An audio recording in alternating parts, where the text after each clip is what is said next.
Hello everybody and welcome to Truly Healed. Today I'm having a very special guest with us, Dr. Henning Saupe, and we discussed together the map that I've posted in our last email.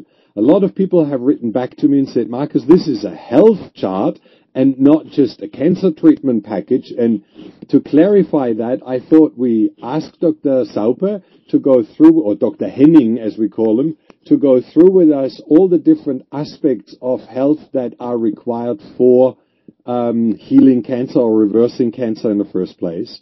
Hello, Henning, and welcome to Truly Heal. Hello, Marcus. I'm excited to be with you in this interview, and I'm looking forward to discuss this the health chart together with you. Thank you. Henning, the most obvious thing when you look at all the different flowers that we have here, and I call them little flowers, is that there is different main groups. Let's say we talk about gut health, for example, as the first one. Then that is a really important part in reversing disease. And it's not just cancer, it's everything. Sure. As we know, the guts are the organ that produces 70% of our immune cells, and of course this organ is of major importance. If we have an impaired gut flora or gut health, that is a definite health hazard for any type of chronic disease, inclusive cancer. Yeah. And you do stool tests, stool observation. That's what I call, when you ask those embarrassing questions. Does your stool float, sink, shine, light, dark? Yes, as doctors we are allowed to talk about poo, and we do a very intensive, comprehensive stool analysis and check what the bacterial flora is like, if we have enough beneficial bacteria in our guts, or if we have pathological bacteria in our guts, if we have fungus, if the guts produce the right amount of immune cells, if the pH value is in the realm where we want it to be. So the comprehensive stool analysis gives us a lot of information and in-depth information about a basic factor of our patient's health. Yeah. And then you do, during those 3-week treatment, 21-day treatment, you use all those different things like ozone, enemas, colonics, homeopathics, the probiotics diet. You offer all of that to balance that out within the 3 weeks, and you set your clients in motion that when they go home, that they know what to do. Exactly. That's why we do an intensive testing period the first days, collect as much data as possible, and repair and restore all the organs that contribute to good health. Yeah. When we move on to diet, now I know that you have in your new clinic a full-on kitchen and dietary program and clinical program. Could you tell us a little bit about the food sensitivity test and allergy test and leaky gut test? And it sounds really exciting. Yes. Diet is, as almost everybody knows, a major part of our life and our health. And diet really matters if it comes to chronic diseases, inclusive cancer. We know that many people in modern time are oversensitive to basic nutrients like milk proteins, or like proteins in grains like gluten. And if somebody follows a diet that contains a lot of gluten or milk proteins and gets an overstimulation of certain immune components in the guts, this individual is very, very likely to develop chronic disease because the immune system is out of balance. And of course, we have to look at these oversensitivities and do a food sensitivity test. And the food sensitivity test result that looks for 60, 70 different components of a regular diet allows us to give a individually tailored diet to every patient that takes care of the individual's oversensitivities. And by reducing the amount of allergenic factors in your diet, you give your health and your immune system a major booster to develop the ability to control your health again in order to deal with food components that you don't tolerate. Yeah. And that leads then back to the next, where the little arrow goes down to inflammations. As soon as you reduce food sensitivities, you reduce inflammation. Yes. And as we know, there is a switch in our immune system between inflammation and cancer control. If you have too much inflammation going on in your body cannot control tumor growth. And that's why it is so super important to reduce inflammation in a cancer patient's body, or actually in everybody's body, to wake up the tumor control again, because your immune cells cannot control inflammation and tumor growth at the same time. Yeah. I see there is one little factor that says sugar, and I think that's important for everybody to know. Sugar feeds inflammation. So as soon as you drop down in sugar and you go to slow converting sugars like in vegetables, then inflammations are automatically not fueled anymore. Exactly. We reduce the amount of inflammation. That has also a major impact on other diseases like diabetes or overweight, obesity. We know today that most chronic diseases, if not all, are connected to tissue inflammation. And by reducing the amount of fast carbohydrates, sugar is the most important representative of this group of nutrients, fast carbohydrates. If we reduce the amount of fast carbohydrates, we reduce inflammation in our body, and by that we contribute to a better control of almost every chronic disease. Yeah. And you use ozone, oxygen, oxyvene, and standard oxygen with all your treatments to bring inflammation down as well. Exactly. These are very important natural ways to bring the body back to a better control of inflammation, and by reducing the inflammation, a better control of tumor growth. Yeah. That was actually the start for me, because when I had my stool test done at your clinic and the inflammation markers, that's where we realized that I was like 6 times off chart. Yeah, I remember very well how we looked through your test results. It was quite interesting to read it. And how are you doing now? It's all gone. I left the food sensitivities. Almonds and eggs was the main ones that I completely dropped out, and my inflammations are all gone. I know no more reactions, and I feel absolutely fine, and I lost 16 kilos, so it really goes... it all blends together.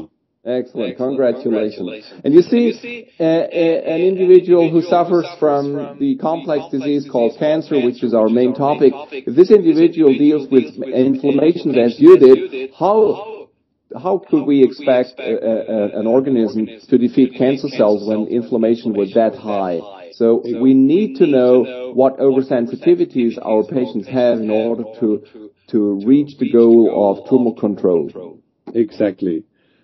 Now that brings us to the next one, deficiencies. I realize that this is one of the big things. A lot of people think when they eat good food, they have all the nutrients, but the major issue is that most of us suffer from food sensitivities, suffer from gut impairment, from all sorts of wrong bacteria loads in the gut, which means they don't even absorb enough of the good nutrients from the food that they eat. They produce more an expensive stool. And that's why it's really important that you do all the IV treatments. Like, I think you do all the tests beforehand. Yes, that's right.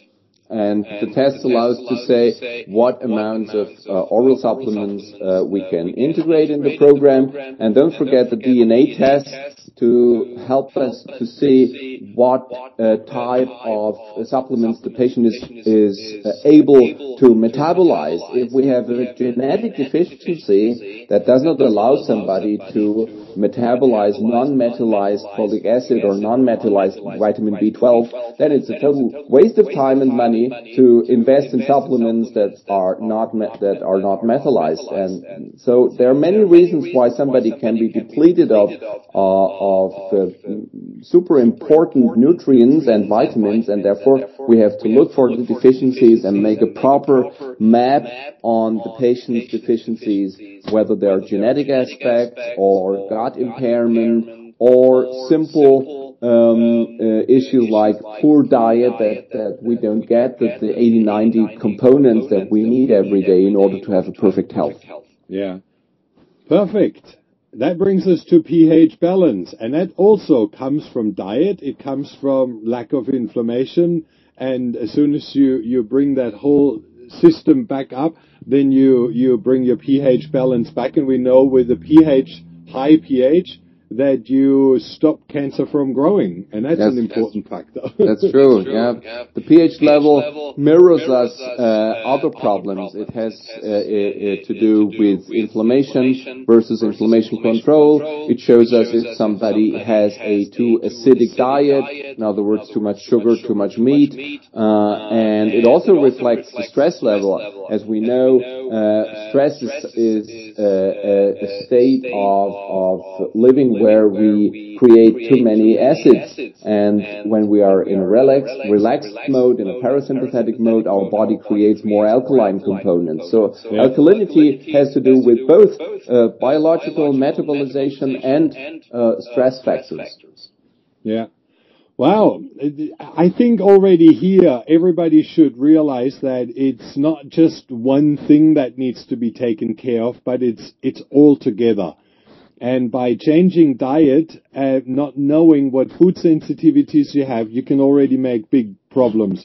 Without taking inflammations down, you can probably do as many treatments as you like, which is what comes next, and it won't work because you need to get the inflammation down first before all the treatments work. Exactly. So if we don't look for the whole picture, we won't get the results we want to have. Yeah. Let's just go through the physical treatments. I know this is a big portion, and it's actually quite a small flower, as I call it. Yeah. But you are very, very strong in all the different forms of hypothermia. Yeah. Hypothermia is one of our strongest tools to give the organism more power to overcome cancer by stimulating the immune system, as in local hyperthermia, by causing cell damage in overheated cancer cells, by helping the body to excrete toxins, like in whole body hypothermia, where the patient perspires and excretes 2 to 3 to 4 liters, that's almost a gallon, of toxic loaded body liquids, and replace it with alkaline solutions or vitamin C solutions. So hypothermia is, as we explained in earlier interviews, one of our major tools to help the body to recover and to get the power and the strength to help itself again. Yeah. And as far as I know, you use the hypothermia together with oxygen. Yes. And together with vitamin C for detoxification, and with IV treatments to support the apoptosis effect on cancer cells. Exactly. Because hypothermia enhances the pharmacological effect of parallel given treatments with drugs, in other words, with IV infusions or injections or even oral supplementations or oral intake of anti-cancer drugs. Hypothermia is like the turbo device on top of an engine that gives it more power and makes it more effective. I like that. When we go back to physical evaluation and body constitution, I think that's an important part of the physical check, that not all treatments and not all options are the same for every patient. I think it's important that we need to look at, if already someone has large tumor mass and they're cachexic and they lose weight and they lack in energy, that they're treated differently than someone who is freshly diagnosed and their whole immune system is still full on responding. That's for sure. Exactly. And we have also to take care of the patient's history. If it's a patient who has already received many series of standard toxic chemotherapy, we have to stress the detoxification part and to re-establish good gut flora and gut health. And if somebody comes without having undergone toxic standard chemotherapy, we can put more emphasis on other parts of the treatment. Okay, this is one thing that I would like to mention really, really intensely here. if you haven't had any conventional treatments, it is very well known that all alternative treatments respond a lot faster. Can you confirm that? Yes, I can. This is a very important and somewhat sad part that many patients hesitate to come to a complementary clinic and try the standard methods for a too long period of time. And first, when they experience that standard chemotherapy does not block the tumor growth anymore, then they are interested in alternative therapies, and at that point in time, their immune system and gut system is already heavily damaged. Yeah, and then you need to repair the damage first and then address the cancer, which just makes everything more complicated. That's right. I'd like to make that really clear, and the more people understand that, if they start out on those methods and that whole body cleanup first, it really works a lot more efficiently. Now, let's just jump up to toxins, because we missed that out in the beginning. Yeah. A lot of doctors say that cancer is a deficiency of the immune system, but let's just say it's an overload of the immune system. You know, too many battles at the same time, and I think toxins are really important. Now, you have specialized in a lot of tests to find out. Would you explain a little bit about the approach, how you test toxins? Yes. The gold standard to test whether a patient is intoxicated is still the DMPS test, where you inject a test solution and collect the urine specimen afterwards and check how many heavy metals are excreted from the injection of DMPS that you gave the patient on the first day. And that helps us to get solid values on the level of intoxication with lead and mercury and cadmium, which are very common heavy metals that many patients are charged with. And if the values are high, then we can give special detoxification treatments that draw out heavy metals with special chemicals. And another test that is more an overview of the patient's situation concerning toxicity is the dark field microscopy test. We look at the blood cells that we see in a drop of blood observed through a very special microscope, and we look how fast the membranes get wrinkled and deteriorated, and that shows us the amount of, or gives us an estimation of the amount of free radicals that the patient is dealing with. Free radicals are superactive forms of oxygen that are created in someone's body who is charged with toxins. So we can draw a parallel between the amount of free radicals and toxicity or toxic charge in an individual. And if we see that the erythrocyte membranes, the red blood cell membranes get wrinkled within a few minutes, then we know this patient has a high load of free radicals, a high load of toxins, where we have to emphasize the detoxification program. Yeah. And I think the DNA test as well shows very clearly whether there is impairments in the liver detox phase 1 or 2. Exactly. Which then already shows in the predisposition that the person can't even deal with toxins, can't get rid of them. Yeah. And that means we need to do all the other ones like oil pulling, clay bath, far infrared sauna, hypothermia, all of those to pull out toxins and bypass the liver. Yep. In order to get rid of the toxins. Exactly. So if we have the DNA test, this is a great opportunity for us to help the patient to see where he is or where he was from the beginning in his life, whether he had a good or impaired possibility to take care of toxins, and that helps us a lot to give advice concerning what supplements and what detoxification parts are needed during the treatment. Yeah. Now, you offer during those 21-day retreats, you offer like the whole process from enemas, chelation, magnesium massages, juicing, diet, exercise, supplementation, liver support, zeolite and EDTA bath. Exactly, the whole program. Yeah, it's a huge board of detoxification steps, and together with the patient, we choose out what steps are needed. Some patients need all of them, some patients need only maybe 50%, but so far I haven't seen a patient who does not need detoxification. Okay, perfect. Now, let's just jump to the other side again, oxygenation. This is really important, and I think you do most of the oxygenation with ozone. Yeah. But for patients who don't have a high viral, bacterial, or a fungal load, you would use Oxyvene. Well, Oxyvene has a vessel relaxation effect. It has an effect that reduces allergy symptoms, and it has a effect that makes it less likely for circulating cancer cells to go out into tissues and settle down and build metastases.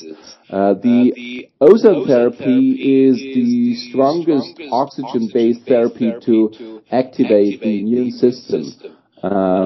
So in some patients we can even do both. It depends sometimes on the patient and how many stitches the patient tolerates, because you have also to take into account that every oxygen and Oxyvene treatment needs a needle in the patient's veins, which is sometimes a limiting factor, that we cannot do all the treatments parallel. But normally we pick the ozone therapy and give 2 ozone therapies a week, and in some patients we add the Oxyvene therapy on top of it. Yeah. So, yeah, you said that. There's a needle phobia. Everybody is getting scared because of all the infections, infusions, and all of that comes in form of needles. Yeah, that's true. That's why we advise patients who have bad veins, patients who typically went through a multiple series of standard chemotherapy do have bad veins. We recommend those patients to come with a portacut system, or to let a portacut system be implanted by one of the surgeons that are in our network. That makes it much easier to give regular infusional therapy and does not need so many stitches. So a portacut system is warmly welcome. Perfect. Yeah, and that brings us to stress. Now, I realize that stress is really important, and I know that you have like a full-on mental and emotional program, the selfing program, the whole educational program, all included, to help patients to deal with life. This is really, really beautiful. I know this is more the department of Dr. Büttner, but you work also with a lot of patients in resolving their problems in life. That's true. So we do a lot of education, and we offer a variety of tools that helps our patients to reduce stress and to become more aware of the beauty of every moment in your life, instead of being concerned about what comes tomorrow and the day after tomorrow. So to focus on what is, and to be aware of what you do is what you choose, and what you choose is what you want, and what you want is what brings you to the next step, is very, very important, to not lose power by all the worries and concerns that you might have when you are in a challenged situation like living with cancer. And the tools we offer are meditation techniques, mental training techniques, techniques from cognition-based psychotherapy. We have relaxation massages. We have sound bowl massage. We have the selfing technique, that is a very special way of raising your body awareness, and that helps us to focus on our awareness of our body and our life, and helps us to protect ourselves from energy thefts that might enter our energy field. Yeah, I realize every time I do the selfing exercise in the group, in our workshops, it's like the highlight of the day because everybody realizes how much they are bound to their old behavior structures. And when they realize it and they see that they have different options and how different people would react differently, it really is a big mind opener. So I love that exercise. Yeah. Our patients do love it too. It's a very, very powerful tool. And in regards to purpose, I think it's really important to see that as a part of the program, because if somebody just wants to fix the body, but they don't have a reason to live, they don't have joy in life, they don't allow themselves to be magnificent, they struggle from day to day, they struggle with all their problems, but don't have a higher meaning that they add to their life, it really makes it difficult for you to reverse the disease. Yes, for sure. And that's why we call it a retreat. A retreat is something where you come into closer contact with your true inner needs, with your true inner personality, and can define your goals much better. And if you have a goal, it's much easier to go through a challenging time. Exactly. Perfect. Now, you have I think there's only 2 or 3 spots. I talked this morning with Dr. Büttner. I think there was only 2 or 3 spots left. We had a huge amount of people calling in and applying for the 21-day retreat. But I think you do many of those. Now, can you explain a little bit the concept of doing those 21-day packages that you offer during the year? The period of 21 days is needed to implement all these aspects that we talk about on this map and in our conversation today, and to do the tests, to receive the test results, and to implement the consequence of the test results in a therapy program. This is one aspect. Then if you suffer from a cancerous disease with a cancerous lump or with metastases in your body needs treatments at least 10, 15 times in a row in terms of infusional therapy and hypothermia in order to have enough strength and power to reverse the process of cancer growth. And on the mental and psychological level, a period of 3 weeks is needed to go through a challenging time and to see the possibilities and to collect all the information and all the tools that you want to take at home, to take back home, and to create your new life with. So a 3 weeks treatment is really needed in order to make a restart of your life, both biologically and mentally. Yeah. And I think another very important factor is that it's a bonding time, because there is always groups.